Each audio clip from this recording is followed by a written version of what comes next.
7-ші Д сынып оқушысын Жеткербаева Нұрсұлу. Мұхағали Мұхатаев. 3 бақыттым. Ең бірінші бақыттым қылқым менің. Саған берем ойымның алтын кенін. Ол бар болса мен бармын, құр болмаймын. Қымбатырақ алтыннан нарық менің.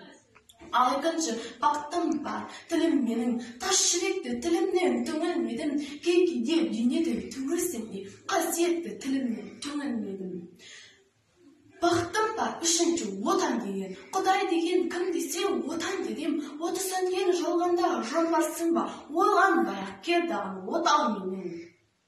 Түтін түтер, көз өрбі менен. Немерелер көбейсін шөберелер. Жадыңды ұста, жақсылыққа келерсің. От емес, асырарсың егер. 3 бірдей бақыттан жаратқан ба? Мені мұндай бақыттан жаратқан ба? Мені мұндай бақыттан жаратқан ба? 3 бірдей нұрын төгер аспаннан. Атыр